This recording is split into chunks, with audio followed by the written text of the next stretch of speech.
It's never too early to talk SEC coaches and the hot seat. Which coaches have the most pressure as we begin 2025? Locked On SEC starts right now. You are Locked On SEC, your daily podcast on the Southeastern Conference. Part of the Locked On Podcast Network, your team every day. And what's happening, everybody? Welcome into Locked On SEC. It's great to have you guys along. I'm Chris Gordy. Thanks for making Locked On SEC your first listen every day. Shout out to everydayers. We're free and available wherever you get your podcasts and on YouTube, part of the Locked On Podcast Network, covering your team every day. Today's episode brought to you by Game Time.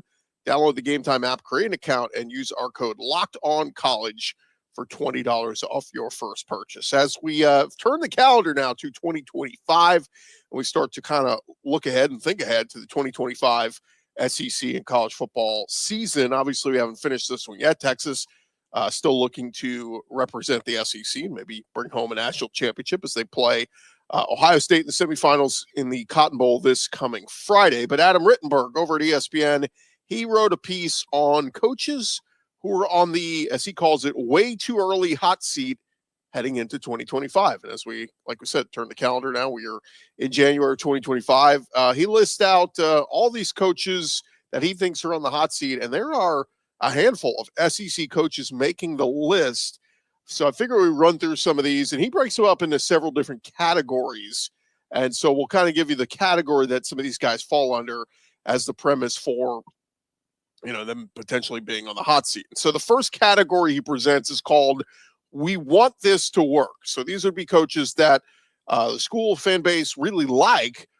They just want to see better results. And if they don't get better results, you know, change may have to be made. But here is the first one on the list. We start with Brent Venables at Oklahoma. And again, this is Adam Rittenberg over at ESPN.com. And here's what he says. He says, the pain of Lincoln Riley's departure was offset by the return of Brent Venables, a beloved Sooners assistant under Bob Stoops from 1999 to 2011, and came back as the head coach. Remember, he was the white whale for the longest. Everybody was trying to hire him away from Clemson because he was doing such a great job, and it was like, well, he's going to wait for the perfect job to come along. And obviously, OU, we all thought, well, okay, perfect job for him to jump to. And as Rittenberg says, he says OU would maintain its championship trajectory under a coach who wants to end his career in Norman and make Lincoln Riley regret his decision. But Venables is off to a shaky start.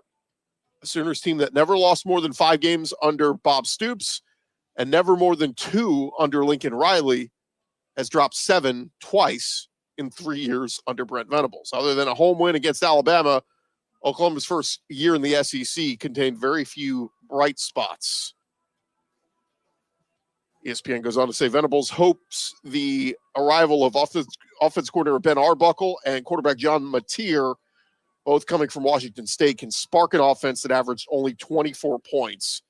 Veteran athletic director Joe Castiglione has not fired a coach since 1998, his first year at the school, and he wants to avoid a change, but may not have a choice. Yeah, that's kind of, if you talk to OU fans around the way, it's kind of the vibe you get is, look, they like Venables, they want this to work, but patience grows thin over time. And yeah, I mean, you start to look at them and say, we need to see results. Granted, the win over Alabama probably saved all the bad taste from this season, right? I mean, Jackson Arnold, everybody's super excited about, the big 5-star, freshman who was waiting and got his chance, and it just wasn't, it was a mixed bag.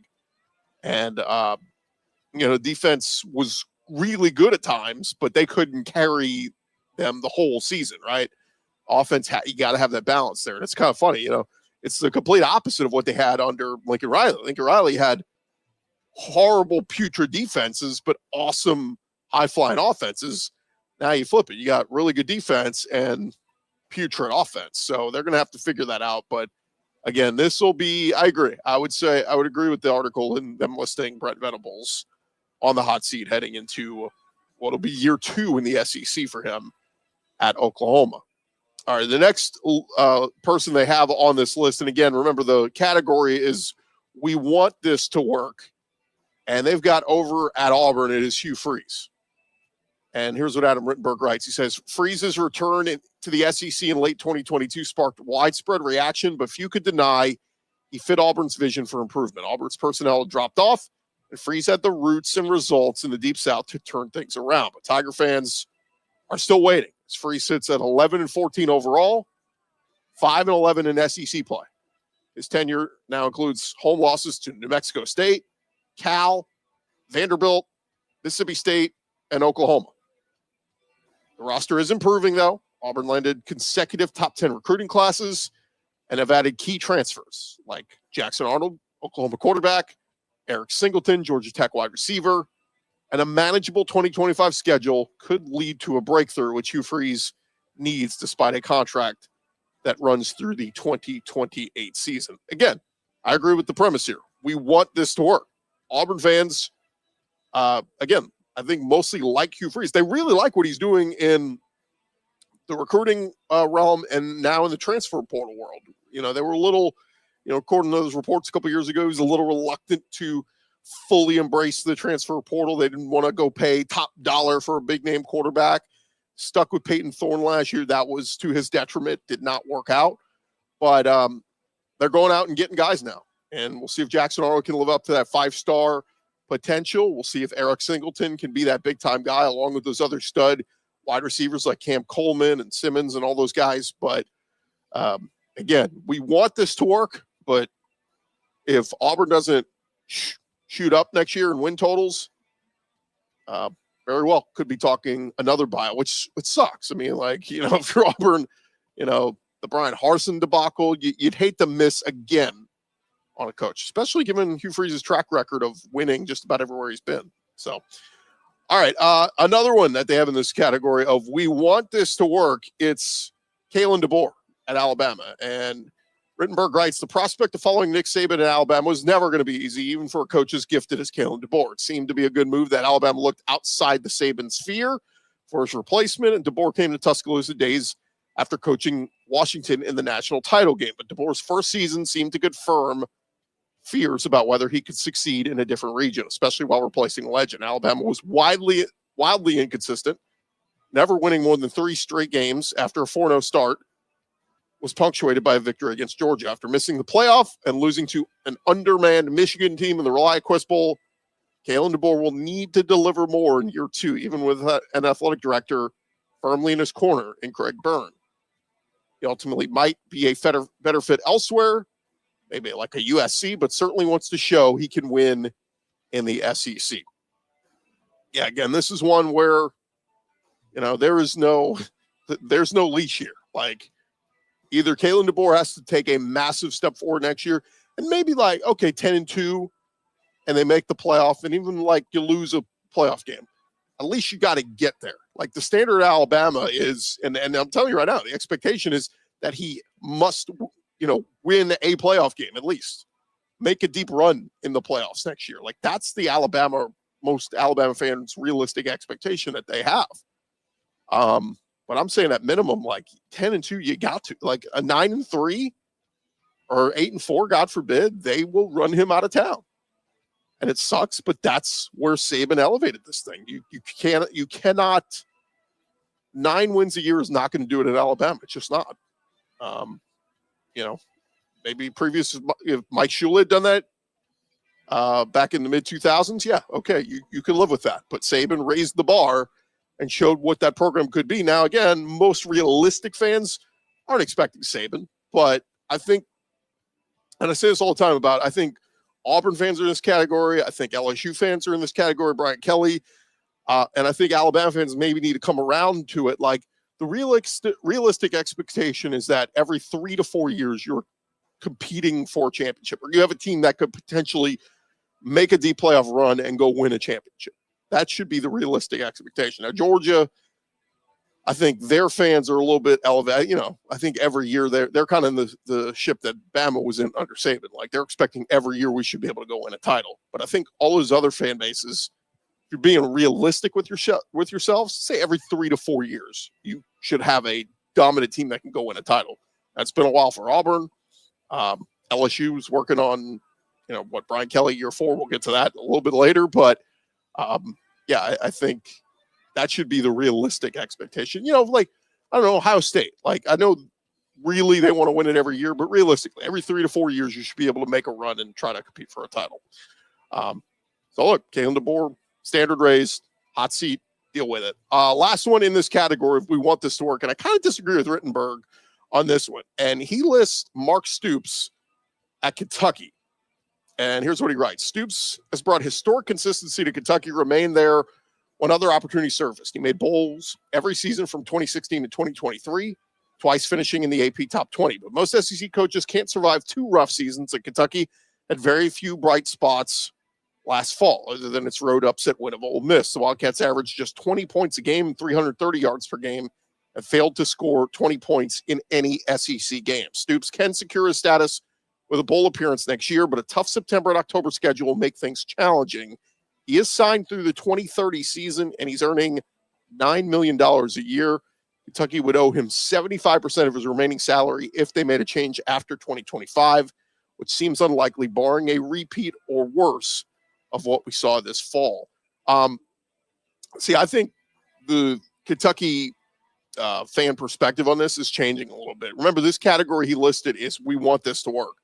I think most OU fans wanted to work with Venables. I think most Auburn fans wanted to work with Hugh Freeze. I think most Bama fans wanted to work with Kalen DeBoer. I think Kentucky fans are kind of, look, they appreciate everything Stoops has done up until this point, but I think they're kind of starting to turn the page, starting to go, you know what, maybe a change would do both sides well at this point. So, again, is he beloved? But it's almost a little bit like the Calipari thing. And we'll talk about that a little bit later, but like maybe there's a job that could open up, like in Iowa, where Stoops played, where it could be a mutual parting of ways, or maybe they can get out of the contract and the massive buyout. If Kirk Ferentz decides to retire, walk off into the sunset, maybe you could just do a quick little switcheroo. Send, Stoops goes over to Iowa. He's not quote unquote fired. He just leaves for a different job. And then Kentucky's not on the hook for all that buyout money. Again, just speaking that out there. And obviously I think, a lot of Kentucky fans really are, they're in a spot where they really want to look at John Summerall at Tulane, who had great success there and is going to stick around for another year at Tulane. But I think a lot of Kentucky fans would love to see what the John Summerall could do there in the future. But again, if we're talking about firing Stoops, don't think that's going to happen. Buyout is too massive. It would have to be one of those Calipari things, a mutual parting of ways where Calipari left for Arkansas and Kentucky didn't have to pay his buyout. All right. Thank you guys for making Locked On SEC your first listen every day. Coming up next, we'll get to some of the other categories of SEC coaches on the hot seat, according to ESPN. That is coming your way here in just a sec. Well, first, I'll remind you guys, today's episode brought to you by our friends at the Game Time app, and attending the college football playoff games. It's an incredible experience that can bring fans together like never before, and you can do so by getting your tickets over on the Game Time app. Game Time has a new feature called Game Time Picks and makes getting tickets for sporting events even easier.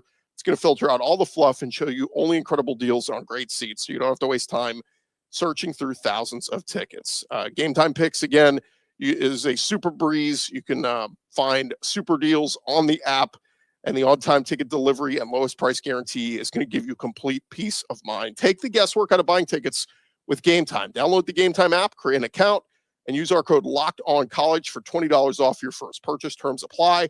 Again, create an account, redeem our code LOCKEDONCollege, get $20 off. Download Game Time today. It is last-minute tickets, lowest price guaranteed.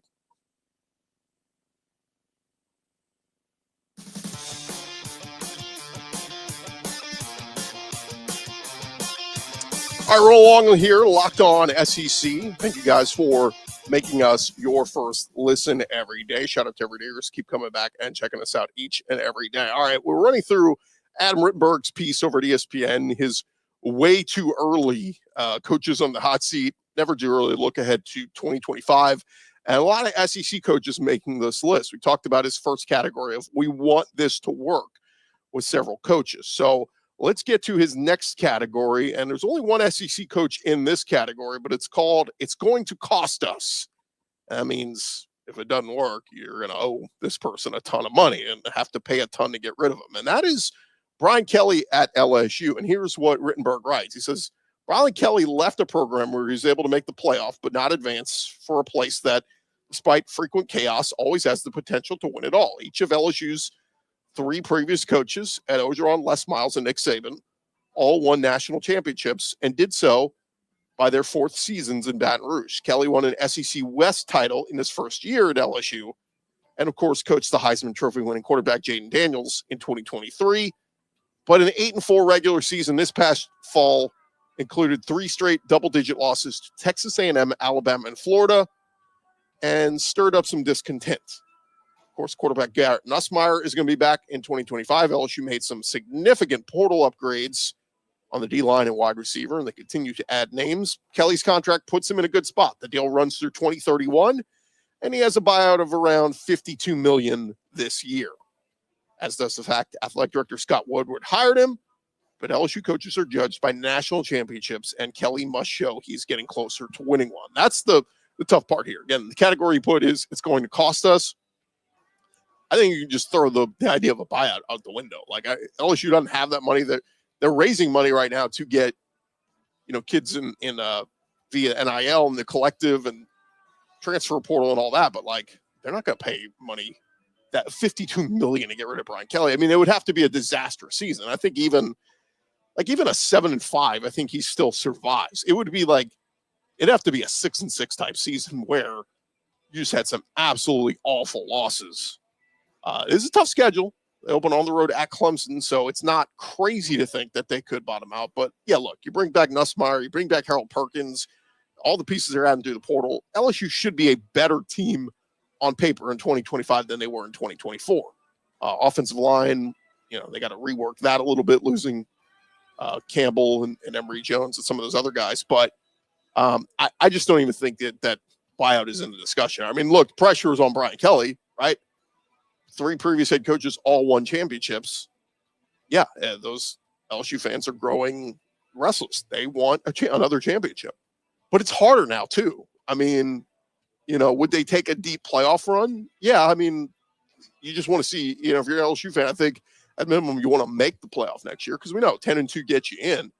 9-3, are you in the discussion, kind of like some teams this year? But I don't know. I just it's really hard to win a championship now. I mean, look at Kirby. It used to be you won the SEC title game, and then the BCS would automatically put you in the championship game. All you got to do is win one. In the 14 playoff, all you had to do after the SEC championship was win one semifinal game, and then you're in the championship. Now you have to win multiple games, and we're seeing how hard that is as none of the conference champions remain in the Final Four. But anyway, I think it's maybe a little pushing it to say Brian Kelly on the hot seat, but I get it. If you want to make the case, it's year 4, and if they don't win a title next year, yeah, I think then you start throwing out the words hot seat and, hey, put up or shut up time, right? All right, his next category, and this is Adam Rittenberg at ESPN.com. It's called Progress Needed, and we head to Starkville as Jeff Lebby and the Mississippi State Bulldogs are in here. He says, to be clear, Jeff Lebby absolutely deserves more than 2 years in Starkville. Mississippi State cannot afford another quick coaching change. The program enjoyed historic consistency under Dan Mullen, but Lebby is the team's 4th coach since 2019. He should get every opportunity to get things right, especially because athletic director Zach Selman hired him. But after going 2-10 in year 1 and 0-8 in the SEC, Mississippi State's first winless conference season since 2002, improvement is needed this year. The Bulldogs were competitive against Georgia, A&M, and Ole Miss, and next season they will not play outside of the state until October. Lebby cannot have a repeat of what happened this fall. I agree. Yeah, look, you hate to be talking about a coach on the hot seat heading into year 2, but and it's at Mississippi State, right? I mean, but we're not asking you to make the playoff in Starkville, right? They just want to see progress. And to me, I mean, 5-7 would suck, but what does it look like, right? Did you lose a couple of heartbreakers, last-second field goals? You were this close to being 6-6. Okay, maybe. But yeah, I would think if you're a Mississippi State fan and being realistic, you're thinking we want to get to 6-6. We want to get to a bowl game. I think that's fair considering what they're doing through the transfer portal. They're recruiting well. Like, you got to add pieces. Look what Clark Lee did just in 2023 to 2024. He turned that whole ship around at Vanderbilt. That's what Jeff Lebby's got to be thinking. I mean, think drastic changes. What do we need to do to get this thing really moving and churning? But again, 6-6 is not, it's not crazy. This is the SEC. Like, I get, he can sell us on it's going to take 3-4 years to build, but you just don't get that kind of time in the SEC anymore. So again, if I'm a Mississippi State fan, I think 6 wins is doable, but they got to make some drastic changes. Again, Blake Shapen, if he's the guy and he's the quarterback and he's healthy, again, I think they could pull off some upsets. All right, next category, he's got can't backslide, and he's got Sam Pittman from the Arkansas Razorbacks. He says Sam Pittman was among a small group of Power 4 coaches who entered the season on the hot seat but removed themselves. Arkansas recorded a signature win against Tennessee and navigated a tough schedule to finish 7-6, which triggered a 1-year rollover on Pittman's contract. Pittman is just 30-31 overall, 14-28 in SEC play, and he might need to match or exceed his win total from this year to secure his spot this year. He's well-liked. Arkansas AD Hunter Yurachek hired him, but the school also has higher aspirations and would have a very strong candidate pool if that job came open. Yeah, I had heard from some folks that they thought Barry Odom was going to be a name of interest, and obviously, Barry Odom had a fantastic year at UNLV, and now he's moving on, took the Purdue job. But look, and agree. I think a lot of Arkansas fans do like him. I do know a few, though, that are out on him. They're ready to move on. There was some talk of him having, back surgery or whatever, that he may just decide to retire, but winning 7 games may have re-energized him, and he wants to come back and keep this train rolling. So we shall see on Sam Pittman, but I agree. You can't backslide. You can't go 5-7 next year at Arkansas because he will find himself without a job. And then lastly, in the same category, they list can't backslide. They got Billy Napier and the Florida Gators. And here's what ESPN writes. Votes of confidence are often bad signs for coaches, but Napier validated his with how Florida finished the season that some thought would be his last in Gainesville. He navigated a brutal schedule, ending with wins against LSU, Ole Miss, Florida State, and Tulane in the Gasparilla Bowl. Napier's got a promising young quarterback in DJ Lagway, an improving roster that includes a top 10 recruiting class. But his record is just 19-19 in Florida. Program's still looking for their first college football playoff appearance. The 2025 schedule doesn't let up much, and Napier must build on what he just did. So, yeah, if you're Billy Napier and you're Florida, look, understand the assignment. Appreciate how you finished this year, but you've got to take that step forward next year. And again, eight wins is very impressive given the schedule that you had. And when they were sitting after that blowout loss to Texas, they were sitting 4-5 overall, and you had games coming up against LSU and Ole Miss to win both of those. And then, at that point, we figured they would beat Florida State. So we knew what a joke the Seminoles became in 2024. But, it was a good Tulane team you beat the hell out of in the Gasparilla Bowl. So 8-5. But I would say, you can't backslide. But I don't know, 7-5 wouldn't be a disaster to me considering the schedule that Florida's got next year. But you do hope, like Lagway, that's the hope, is he takes that next leap, and maybe you got a potential superstar quarterback brewing, and maybe you do improve that win total. Get to, 9 wins next year. It's going to be tough, though. That schedule's brutal. All right, still more to come here on Locked On SEC, part of the Locked On Podcast Network, covering your team every day. We'll get to the latest news in the SEC and transfer portal coming up next. And hey, from big upsets to game-winning drives, the NFL playoffs, they are better with FanDuel. Of course, we've got the NFL playoffs happening this weekend. Of course, we've got the college football playoff games happening Thursday and Friday night this week. And right now, new customers can bet $5 and get $200 in bonus bets guaranteed. That is $200 in bonus bets, win or lose. The FanDuel app gives you everything you need for live bets, same-game parlays, and so much more. Go visit their website. And, of course, check out all the lines they got up there. They've got the college football playoff lines right there for you. If you like Texas to pull off the upset against Ohio State, they have got that line there for you. And the latest line is still sitting at 5.5. So Texas plus 5.5 if you want them in the points, or if you like them, money line. Get them plus 180 and take them in the straight-up upset. You can do that over at FanDuel.com. That's where you need to go to get signed up today and get started with $200 in bonus bets. That's FanDuel.com. Make this playoff season unforgettable with FanDuel. They are an official sportsbook partner of the NFL.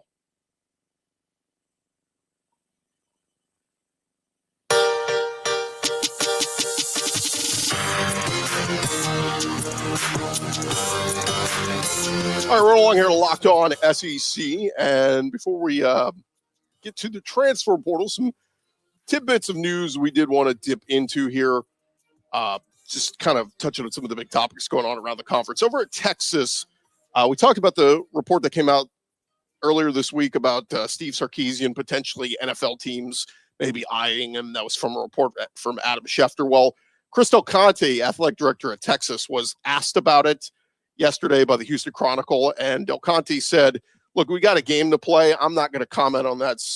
Somebody's just creating fodder before our biggest game. That's stupid. So AD completely shutting it down. So interesting comments there. We'll see what happens, of course. If Sark wins the title, the NFL teams come calling. We will see. Quinn Ewers talked about his time at Ohio State. Of course, that's where he started his career. Didn't play, but I think famously got an NIL deal, got a car, and then left and went to Texas, where everybody thought he was going to be. Originally said, look, my time in Columbus, I learned a lot while I was there. That whole quarterback room was awesome to be around. I don't regret any decision I've made. They were winning a lot of games. I wanted to go be part of something like that. Of course, C.J. Stroud and other great quarterbacks were there at the time. But he said his decision to transfer back to Texas was to be closer to home. He said to be closer to where I'm from, be closer to the resources I have and the relationships that I built over time. Just being from Texas was why I wanted to be a Longhorn. Now, Paul Feinbaum weighed in on Texas's national championship chances. He was asked, kind of odds does Texas have? And he said, to me, they have a very big mountain to overcome on Friday night. He said, I think they're a really good team with some flaws, and the flaws are creating enough points. Their defense speaks for itself. I didn't like the way that game against Arizona State ended the other day. I thought they were pretty fortunate to win it. I give Quinn Ewers credit, but he is one of those quarterbacks who people tend to only remember what he did wrong. Yeah, still sitting there, like we said, Texas about 5.5-point underdogs against Ohio State. Going to take have to play one of their best games of the season, but not crazy to think they can't do it. We'll see what that looks like Friday night in Dallas. All right, over at Alabama, Malachi Moore spent 5 seasons as a member of the Tide, and he's entering his name into the NFL draft. He wrote a heartfelt thank you letter to Alabama fans as he bids farewell to Tuscaloosa. Said, all these memories are ones that I will cherish forever. Thank you, Alabama. So wish Malachi Moore the best of luck heading to the next level. One thing to watch for at Alabama, we know the offense kind of struggled at times this year. Remember Ryan Grubb? He was assistant coach under Kalen DeBoer at Washington and was going to head to Alabama with him before the Seattle Seahawks swept in at the last minute and hired him as their offensive coordinator. Well, on Monday, the Seahawks fired Ryan Grubb as offensive coordinator. So suddenly he's available. And the 48-year-old, there is some rumblings that maybe he could go rejoin the Tide coaching staff. And a lot of familiar faces. So certainly something we're going to keep an eye on. But a lot of people were very high on Ryan Grubb and thought, oh, man, what he can do with Jalen Milroe and that offense, and it just never happened. See if it happens this coming year. Over in Oklahoma, their defensive end, Mason Thomas, is coming back next season. He was weighing his options, whether to go pro or come back, and he'll be back in Norman. Had 2 sacks in Oklahoma's win over Auburn, and had a sack in their upset win over Alabama as well. So a nice piece there returning for them. Over Georgia, D lineman Kristen Miller announces he will return to the Bulldogs next year. It'll be year 4 for him. 6'4", 305 pounds, played in 12 games, recorded career highs of 27 total tackles, 3.5 tackles for a loss, 1.5 sacks, and a pass breakup. And nice piece there coming back for Georgia. Malachi Starks, defensive back, he is heading for the NFL draft. He officially declared for the draft yesterday, so good luck to him.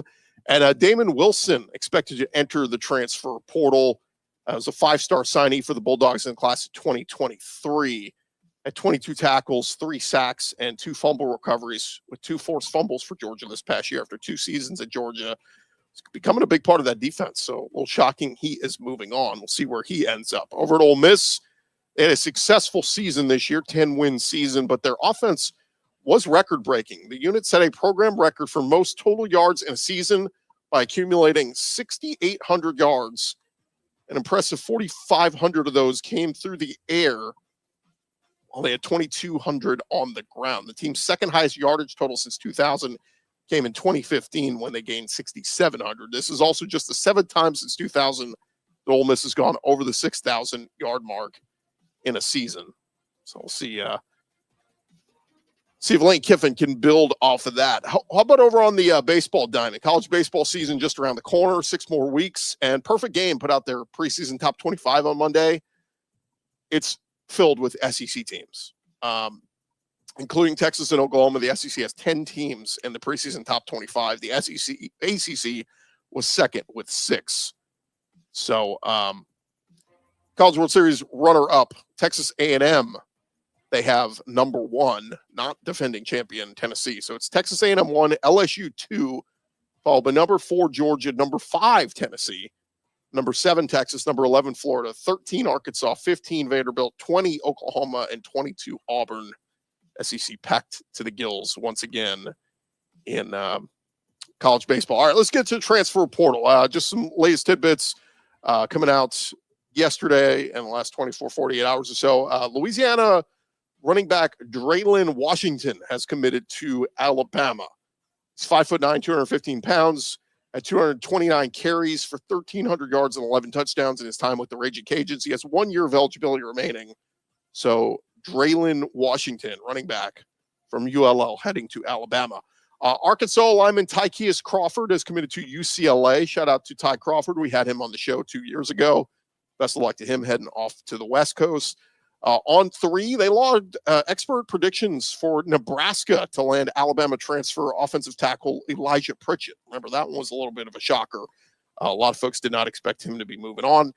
Georgia safety Jake Pope committed to UNLV. Remember, he started his career at Alabama, played sparingly at Georgia. He is heading to UNLV. Troy offensive lineman Boaz Stanley. He is signed with South Carolina. So good pickup there for Shane Beamer. On 3, also logging your prediction for Georgia to land Texas A&M transfer Noah Thomas. Big-time playmaker there at A&M. That would be a big one for Georgia and staff. Northern Illinois wide receiver Cam Thompson has committed to Mississippi State. He had almost 400 yards and 3 touchdowns this year. Utah State transfer running back Razul Faison, currently visiting North Carolina, but he's scheduled to visit South Carolina later this week. So keep an eye on that. Tennessee transfer linebacker Caleb Perry, he signed with Louisville this week. Texas A&M tight end Donovan Green, he is set to visit LSU this weekend. So they're trying to replace Mason Taylor there at tight end. Oklahoma State transfer DB Kendall Daniels committed to Oklahoma. That was an interesting one, going from the Cowboys and Oklahoma State to OU. On 3, logged an expert prediction for Auburn to land Purdue transfer D lineman Jeffrey Mba. It's M''BA. So we'll see if they are able to land him.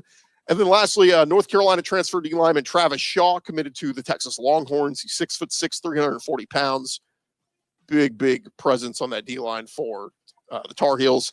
And then Florida State edge Marvin Jones signed with Oklahoma. The former Georgia transfer had 25 tackles and 4 sacks this past season. There you have it. That's the latest going on in the SEC transfer portal. All right. Thank you guys for making Locked On SEC your first listen every day. Shout out to everydayers. Keep coming back and checking us out. And hey, for your second listen, you can check out Locked On College Football with Spencer McLaughlin. Does a good job covering the whole world of college football. I'm Chris Gordy. This has been Locked On SEC. Come on back and check us out tomorrow right here on Locked On SEC.